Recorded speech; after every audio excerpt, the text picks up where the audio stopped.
Attends, tu sais pas ça? Lol. Et salut YouTube, comment ça va? Ouais, ça faisait longtemps qu'on n'avait pas parlé de cul, j'ai envie de te dire. J'ai remarqué que les vidéos qui parlent de cul sont évidemment celles qui sont de très loin les plus vues sur ma chaîne, notamment la vidéo qui s'appelle Sexe ado, ce que tu dois savoir, qui a quand même plus d'1 demi-million de vues. Mazel tov, je suis ravie et honorée que ces sujets-là vous intéressent. Et surtout, ravie et honorée de voir que ça vous informe vraiment. D'où l'intérêt de faire cette vidéo. Aujourd'hui, je me suis dit, tiens, j'ai fait mes petits exposés sur le cul, là, ce que tu dois savoir, blablabla. Mais quelles sont les vraies questions que tu te poses et celles que tu n'oses pas poser? Comme d'habitude, je t'ai demandé sur Instagram de me raconter quelles sont les questions que tu te poses, celles que tu n'oses pas poser et celles auxquelles t'aimerais bien avoir une autre réponse plutôt que uniquement sur des forums, sur internet ou que sais-je. Alors oui, aujourd'hui, je prends la grosse responsabilité d'essayer de répondre à ces questions. Je vais faire de mon mieux. Attention, je ne suis pas médecin, je ne suis pas sexologue, je ne suis pas psychologue. Je vais juste essayer de te répondre avec mon expérience et avec ce que je sais. Et surtout, n'hésite pas à rajouter ta science dans les commentaires, j'en serais ravie. Et c'est parti les gars, on va parler de cul. Ouais. Alors on démarre dans le vif du sujet avec Nathan qui me demande quels sont les endroits du corps les plus sensibles chez les filles. Donc sur le corps de la femme finalement. Nathan, je vais t'expliquer une bonne chose. Bien entendu, le corps de l'homme comme le corps de la femme, ce qui va être plus sensible, ça va être ta bite ou ta touche. Bien entendu, parce que c'est l'endroit où il y a le plus de capteurs sensoriels ou que sais-je. Donc évidemment que tu veuilles faire plaisir à un homme ou à une femme, tu peux te diriger vers la culotte ou vers le caleçon pour rester poli. Maintenant, évidemment, selon la personne que tu as en face de toi, il va y avoir des zones qui vont être plus ou moins intéressantes. Il y a des gens qui vont être par exemple hypersensibles des oreilles, des gens qui vont être très sensibles du cou, des femmes qui vont être très sensibles de la poitrine, des hommes aussi qui vont être très sensibles de la poitrine, des fesses, des jambes, des pieds pour certains, des mains. En fait, il y a juste aucune règle. Évidemment dans la culotte, bien entendu, puisque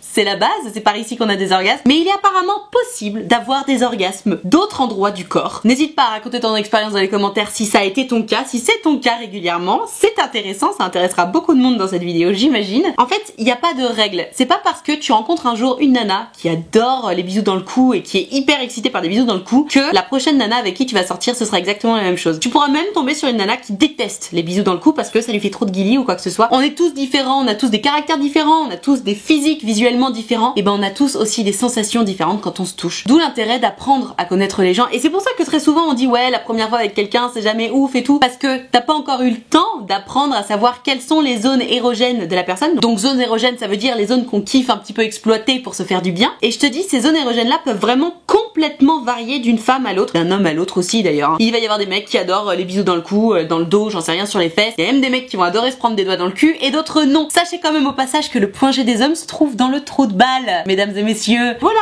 comme ça c'est dit. Hein. Je le dis juste, et il n'y a rien de dégueulasse à se prendre un doigt dans le cul, messieurs. Il faut assumer. Bref, c'est une autre parenthèse. Donc évidemment, il y a des garçons qui vont aimer ça, il y a des garçons qui n'aimeront pas ça, il y a des garçons qui n'assumeront pas et qui aimeraient essayer. Il y a évidemment tous les profils. Toujours est-il que il n'y a pas de zone érogène qu'on retrouve chez tout le monde. Ça n'arrive pas, encore une fois, sauf dans la culotte. Sinon, il faut chercher. Ah, une question que j'aime beaucoup et en même temps qui me rend un peu triste. Julia me demande, si on veut qu'un mec nous prenne au sérieux, combien de temps on doit attendre pour coucher?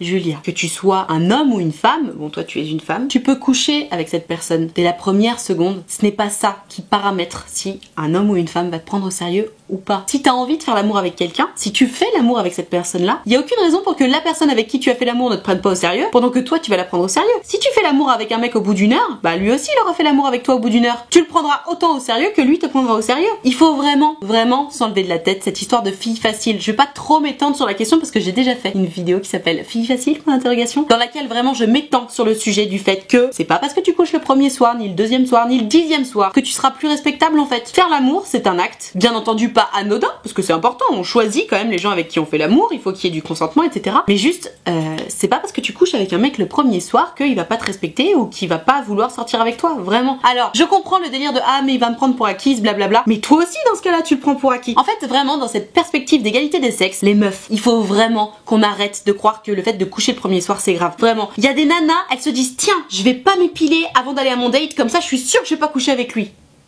Franchement, vous croyez vraiment que ça passe dans la tête d'un mec ça? Déjà, un mec qui soit épilé ou pas, il s'en balance, il va te ken, t'inquiète pas. Et puis ensuite, un mec qui va pas se prendre la tête sur est-ce que je dois coucher avec elle ce soir parce que sinon peut-être qu'elle me rappellera pas. Un mec qui s'en balance. Et ben venez les meufs, on s'en balance aussi. Il faut vraiment arrêter de croire que c'est parce que t'as couché avec ce mec là le premier soir qu'il t'a pas rappelé. T'inquiète pas que t'aurais couché avec lui dans 10 jours, bah il t'aurait pas rappelé non plus derrière. C'est juste que voilà, il voulait juste coucher avec toi et puis après ciao. Alors oui, je suis d'accord. C'est vrai que si t'attends 10 jours, et ben au moins le mec qui est là que pour coucher avec toi, bah au moins il aura pas eu ce qu'il voulait. On est d'accord. Donc tu peux attendre dans cette perspective là. Mais attendre dans la perspective de se dire comme ça il va me prendre au sérieux, c'est non. C'est Non. Que tu fasses l'amour avec quelqu'un au bout d'une heure, un jour, un an, c'est la même chose. La personne en face de toi est censée te prendre au sérieux de la même façon, d'accord? On arrête de se prendre la tête avec ça. Les meufs, égalité des sexes. Et les gars, n'hésitez pas à le dire dans les commentaires, manifestez-vous, dites-le nous un peu que c'est vrai, que ça ne change absolument rien qu'on couche le premier soir, le troisième soir ou le 10e soir ou au bout d'un an. Ça ne change rien. L'égalité les gars.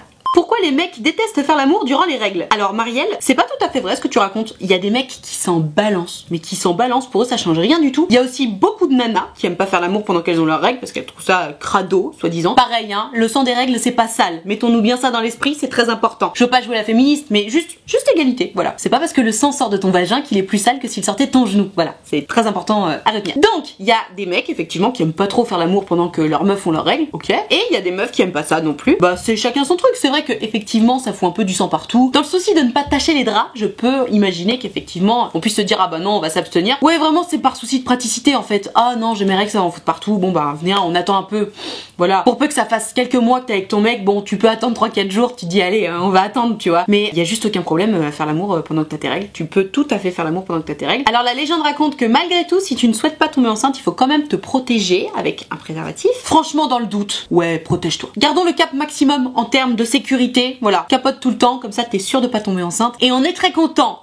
Question pratique mais pas moins importante, la capote a-t-elle beaucoup de chances de craquer? Alors, on va partir sur des notions d'anatomie. Très simplement, lorsqu'une femme s'apprête à faire l'amour, on dit qu'elle mouille. C'est-à-dire que ton vagin se lubrifie d'un liquide appelé la cyprine. C'est ce qui va permettre de faire en sorte que tout glisse pendant le rapport et que ça reste agréable. Si tu n'as plus de cyprine dans ton vagin, ça commence à frotter un peu et ça commence à faire mal et ça commence un peu à chauffer. C'est dans ces moments-là que ta capote risque de craquer. Et le problème c'est que généralement lorsque tu utilises une capote, ça a tendance à faire sécher un petit peu plus vite. Donc dans ces cas-là, il est recommandé d'utiliser du lubrifiant, surtout si tu as tendance à être particulièrement sèche. Il y a des nanas qui n'ont pas du tout ce problème et d'autres qui l'ont un petit peu plus. Si tu as tendance à l'avoir beaucoup, n'hésite pas à boire beaucoup d'eau. C'est important parce que pour fabriquer ces sécrétions-là, il faut boire beaucoup d'eau. Apprécies-tu mon langage scientifique? Ouais non, trêve de plaisanterie pour de vrai. Si tu sens que t'es un petit peu sèche, n'hésite pas à utiliser du lubrifiant parce que effectivement, le fait que ça fasse du frottement, en fait, déjà ça va te faire mal et en plus ça donne beaucoup plus de chances que ta capote craque. Donc en principe, il y a pas de raison pour que ta capote elle craque. Sauf si elle est mal mise, sauf si t'as pas bien pincé le bout avant de la mettre. Pincer le bout avant de la mettre, ça permet de faire en sorte qu'elle explose pas. Donc pense bien à le faire parce que sinon bah ça craque pile au mauvais moment. Relou. Et je te dis, il faut que ça glisse parce que si ça glisse pas, et ben ça abîme la capote. Et puis aussi que ton mec ait pris une capote à la bonne taille. S'il la prend trop grande ou s'il la prend trop petite, il y a effectivement plus de chances qu'elle craque. Surtout s'il l'a prise trop petite. Donc fais bien attention évidemment quand tu choisis tes capotes. Si tu sais que ton mec a une énorme bite, prends des tailles XL, ça lui fera plaisir. Si tu sais qu'il a une plus petite bite, prends des normales ou des plus petites. L'important c'est de se protéger correctement. On s'en fout que ton mec le prenne mal. Et remarque, je m'adresse aux meufs, mais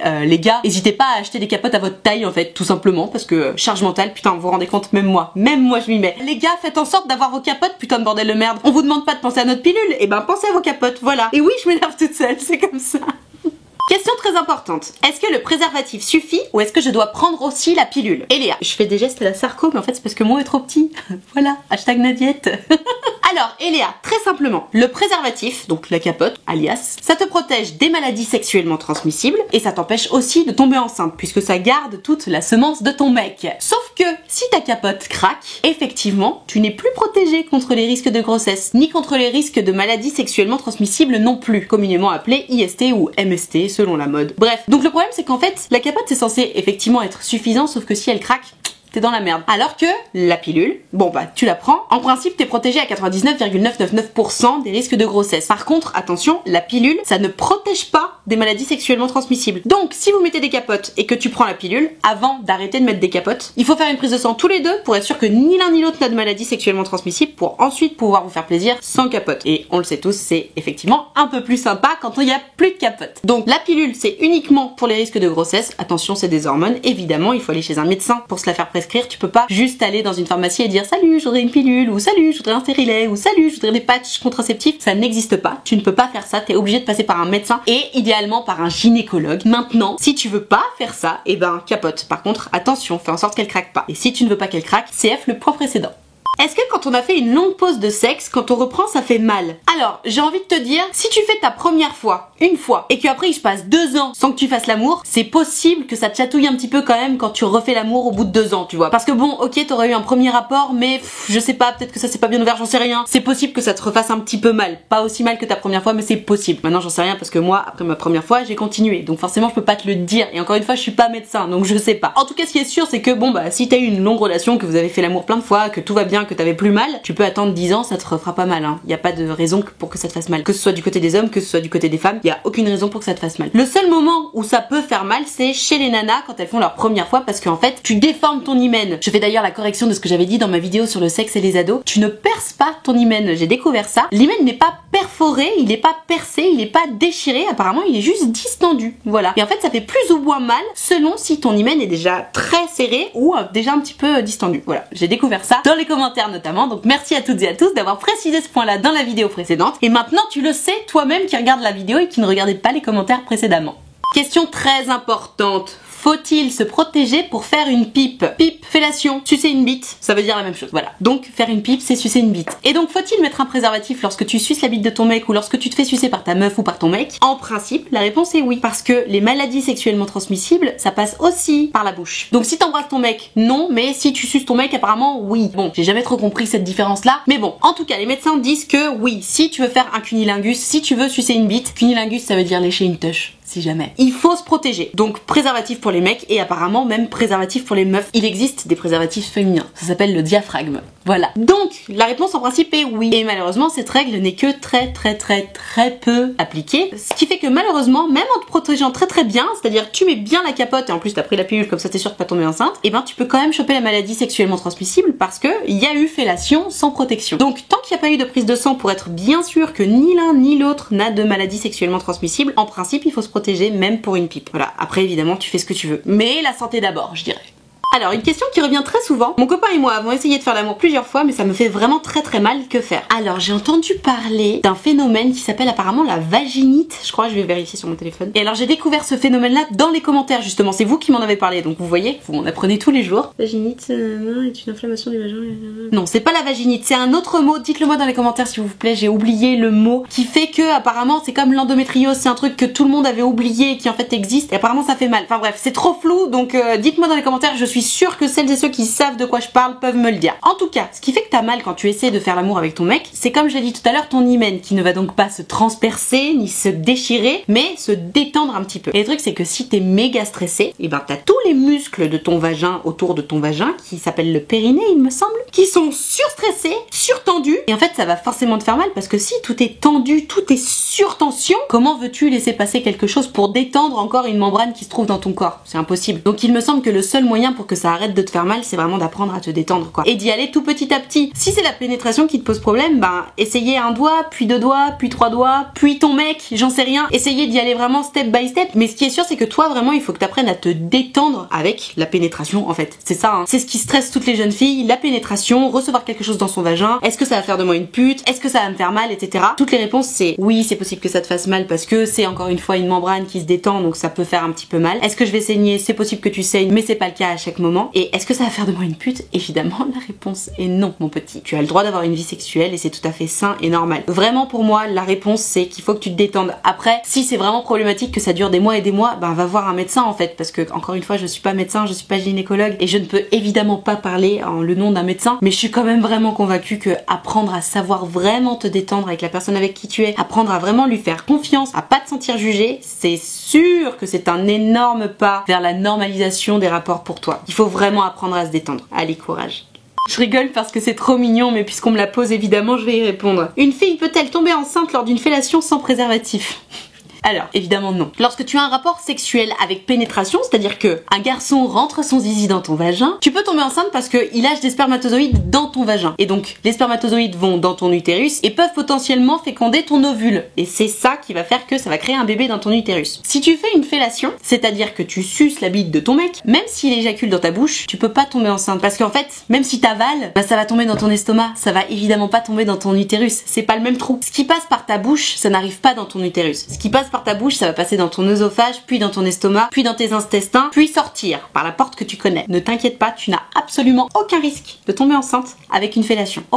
En revanche, attention, c'est pas parce que ton mec a pas éjaculé pendant qu'il était à l'intérieur de toi que tu peux pas tomber enceinte. Il y a pas que la semence de la fin du rapport qui fait que tu peux tomber enceinte. Faire quelques allers-retours, ça peut potentiellement être suffisant pour tomber enceinte. Donc attention, c'est pour ça que la capote, en principe, c'est du début à la fin du rapport. Et si vous en avez marre des capotes, vous allez chez le médecin, vous faites chacun une prise de sang, mademoiselle prend la pilule et comme ça vous êtes sûr que vous tombez pas enceinte. J'en profite aussi pour préciser qu'il n'y a pas que la pilule comme moyen de contraception. Il existe aussi des pilules masculines, déjà. Alors bon, je sais pas pour toi, mais moi spontanément je pourrais pas faire confiance à un mec qui prend la pilule pour ce qui va arriver dans mon corps, mais bon, égalité des sexes, après tout, pourquoi pas. Il existe le stérilet, il existe le préservatif féminin, le préservatif masculin, il existe le patch contraceptif, il existe l'implant contraceptif et encore sans doute beaucoup d'autres méthodes. Bien entendu l'abstinence, promue par notre ami le pape, mais voilà, le fait de se retirer juste avant d'éjaculer, ce n'est pas un moyen de contraception, bien au contraire. Beaucoup de jeunes femmes sont tombées enceintes pensant que c'était un moyen de contraception et ça ne l'était pas du tout. Donc attention. Avec mon ex, lorsque je lui touchais le bout, il avait comme des petites décharges électriques. Pourquoi? Donc le bout de sa bite, hein, on a compris. Le bout d'une bite s'appelle le gland. Le gland, c'est la même partie du sexe de l'homme que le clitoris pour la femme. C'est-à-dire que c'est un bout de peau qui est juste surchargé de capteurs nerveux. Je peux te dire que toi aussi, si on t'appuyait comme ça, juste comme ça, à froid sur le clito, t'aurais des petites décharges électriques aussi. D'ailleurs, tu peux essayer à la maison. Ce n'est pas dangereux, et puis comme ça, tu pourras comprendre ce qui se passe. Donc évidemment, tous les mecs sont différents. Donc ton ex, ça lui fait des petites décharges électriques, peut-être qu'il est plus sensible que d'autres mecs à qui ça fera rien du tout si tu touches juste son gland. Toujours est-il que si le bout de la bite d'un garçon est particulièrement sensible, c'est normal. C'est exactement l'endroit du corps où il y a le plus de terminaisons nerveuses, ainsi que le clitoris chez la femme. Trop peu connu des hommes, n'est-ce pas? Petit message en passant. Voilà, c'est donc la raison pour laquelle ton mec était chatouilleux du bout de la bite. Voilà. Pourquoi ça semble si important pour les mecs de recevoir des nudes et d'avoir des photos? Alors je suis désolée pour la crudité de ma réponse, mais pour pouvoir se branler tranquillement sur toi. Voilà, ce qui intéresse un mec dans un nude, c'est juste de pouvoir se toucher tranquillement sur toi et du coup de pouvoir un peu expier tout son désir pour toi. Bah voilà. C'est tout. Enfin, messieurs, n'hésitez pas à réagir dans les commentaires hein, si je me trompe, mais il me semble que c'est pas uniquement pour la beauté du geste, hein, parce que si tu veux l'anatomie d'une femme, ils peuvent évidemment la retrouver sur internet. S'ils ont besoin de voir une paire de seins, ou de voir une touche, ou de voir une paire de fesses d'ailleurs, ils peuvent entre autres se renseigner sur ce à quoi ça ressemble sur internet. Donc s'ils te demandent une photo de toi particulièrement à poil, ben c'est juste pour se toucher sur toi, plutôt que sur une actrice dont c'est le métier, ou autre. Voilà.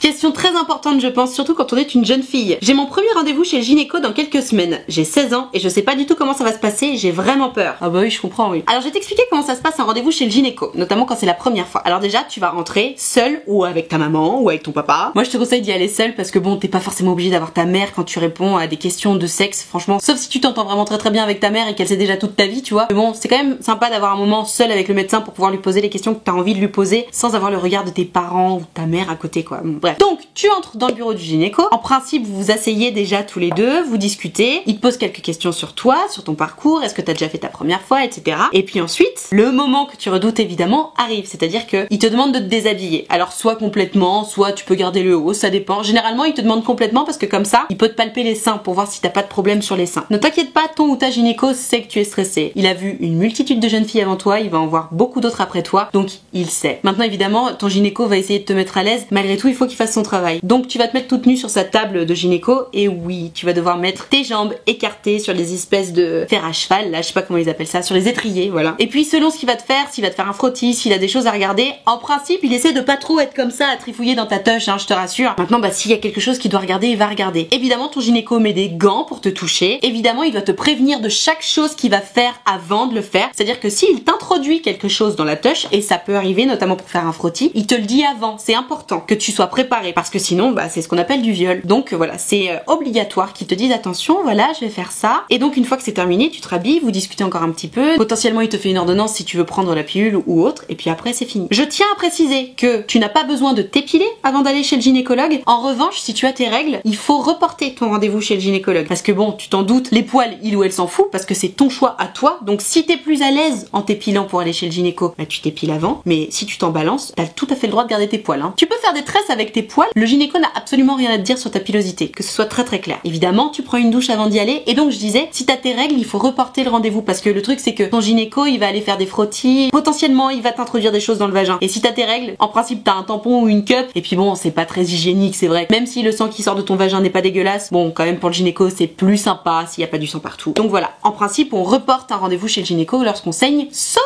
si tu veux te mettre un stérilet, il faut avoir ses règles pour le poser, il me semble. Dites-moi si je dis pas de conneries dans les commentaires. Voilà pour la question du gynéco, mais ne t'inquiète pas, en principe ça se passe toujours bien. Le seul problème dans le rendez-vous chez le gynéco, c'est la pudeur. Bah ouais, évidemment, on n'a pas envie d'écarter les jambes pour que quelqu'un vienne voir ce qui se passe à l'intérieur. Bien entendu, malgré tout, il faut le faire, c'est important, et puis une fois que c'est fait, t'es bien content ou bien contente. Est-ce que le frein est obligé de se casser à un moment? Alors pour celles et ceux qui ne savent pas, le frein, c'est ce qu'il y a entre le gland et la verge de la bite d'un mec. Voilà, donc t'as le gland, la verge, et juste là t'as un frein, c'est ce qui tient la peau en gros, voilà. Et donc c'est une partie particulièrement sensible du sexe masculin parce que certaines personnes, certains hommes d'ailleurs, se cassent le frein en ayant des rapports un petit peu trop vénères. Alors bien entendu, ça n'arrive pas à tous les mecs, apparemment ça fait vraiment mal quand tu te casses le frein et ça saigne beaucoup, c'est très impressionnant, et tu peux pas ken pendant plusieurs semaines derrière. En soi c'est pas grave de se casser le frein, c'est juste que ça saigne beaucoup, c'est très impressionnant comme je disais. Mais je te rassure, ce n'est pas un passage obligatoire dans la vie d'un homme. Tu peux parfaitement passer toute ta vie entière avec un frein parfaitement en pleine santé. Je ne sais pas si ça se dit, mais tu vois ce que je veux dire. Après 2 rapports dans la même journée, ma vulve est à vif, entre parenthèses irritée. Est-ce normal ou allergie au latex?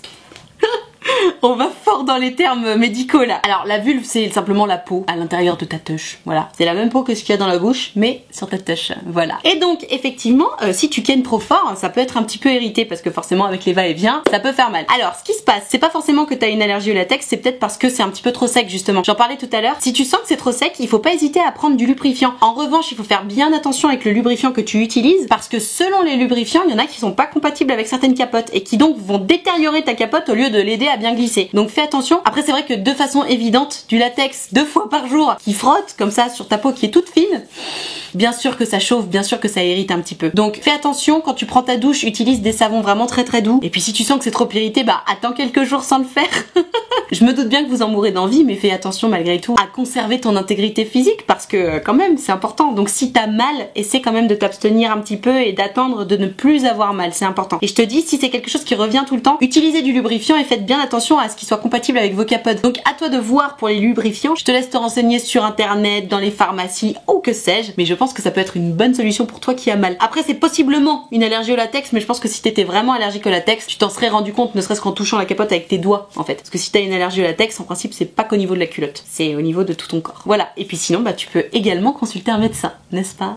Voilà, c'est à regret que je m'arrête ici pour vos questions sur le sexe et les questions que vous n'osez pas poser. Je m'arrête à regret, c'est uniquement parce que j'ai plus de place sur ma carte mémoire, sinon j'aurais pris encore plein de questions. Mais remarque, je peux aussi faire un épisode numéro 2 de cette vidéo parce que je vois que vous avez plein de questions qui moi parfois me font un petit peu rire mais de façon très bienveillante. C'est juste que par exemple la question de est-ce qu'on peut tomber enceinte en suçant une bite, je me dis ma bichette mais personne t'a éduqué sexuellement, personne t'a jamais expliqué comment ça fonctionne et je trouve ça vraiment scandaleux et c'est aussi pour ça que je fais ces vidéos, c'est vraiment dans un but altruiste, j'essaie de t'aider et j'essaie de faire en sorte que tu sois moins stressé par tout ça. Et tout petit point, tout à l'heure je disais vaginite, je sais plus quoi, je retrouvais plus le mot de vocabulaire, le mot était vaginisme. Voilà, vaginisme. Ça veut dire que tes muscles autour de ton vagin sont tellement serrés que tu laisses rien rentrer parce que t'as trop peur et que t'es trop stressé. Et pour enlever ça, il suffit de se détendre. Voilà, c'était le petit point de la fin, je m'en suis rendu compte avant le montage. J'espère que cette vidéo t'a plu, j'espère vraiment qu'elle t'a appris des choses et qu'elle t'a aidé à y voir un petit peu plus clair sur ta situation parce que je sais que c'est pas évident de se poser des questions sur le sexe et de pas avoir de réponse. Si c'est le cas, mets-moi un pouce bleu s'il te plaît, vraiment fais-le, tu cliques sur le pouce bleu et surtout si tu penses que ça peut aider quelqu'un d'autre, n'hésite pas à lui partager cette vidéo. T'es pas obligé de le partager officiellement sur ton mur Facebook ou sur ton compte Instagram, mais peut-être par message privé, par texto, hésite pas à partager cette vidéo. Je pense que c'est d'utilité publique de vraiment avoir des informations sur la sexualité. Je trouve que les ados, les jeunes sont trop peu informés sur la sexualité, c'est vraiment important. Donc je te le demande comme une faveur, partage cette vidéo s'il te plaît aux gens dont tu sais qu'ils pourraient en avoir besoin. N'hésite pas à t'abonner à cette chaîne YouTube, fais-le maintenant. Tu cliques sur s'abonner et surtout tu cliques sur la cloche, comme ça tu louperas aucune de mes vidéos et c'est vraiment important. Et si toi aussi tu veux pouvoir participer aux prochaines vidéos, c'est sur Instagram que ça se passe. Donc pour ça il faut venir me suivre bien entendu et tu verras à chaque fois je fais des stories qui disent quelle vidéo je vais faire. Et selon la vidéo, soit je mets une boîte à questions comme j'ai fait pour cette vidéo là, soit je demande aux gens de me raconter leur histoire directement en message privé, comme ça je peux avoir un petit peu plus de détails dans l'histoire. Ça dépend de la vidéo, attention à bien respecter. Si je mets une boîte à questions, il faut répondre dans la boîte à questions. Si je dis de venir en message privé, c'est dans les messages privés. Je profite de la fin de cette vidéo pour t'informer que l'option de souscription payante à ma chaîne YouTube est activée. Ce sont les abonnés de diamant, ça coûte 5 € par mois. J'ai créé un groupe Facebook, on discute tous ensemble, je fais des lives Facebook exclusifs pour les abonnés de Diamant. On discute tous ensemble aussi et on peut aussi et surtout discuter en one-to-one si jamais t'as un problème de cœur par exemple dont tu veux me parler. Ça fait partie des avantages des abonnés de Diamant. Donc si tu veux venir les rejoindre, sens-toi libre, ils sont tous très sympas, très accueillants, il y a une très bonne ambiance dans ce groupe. Merci infiniment d'être toujours aussi nombreux sur cette chaîne YouTube, à me suivre sur Instagram, ça me fait vraiment très plaisir. Et en attendant la prochaine vidéo, je te fais des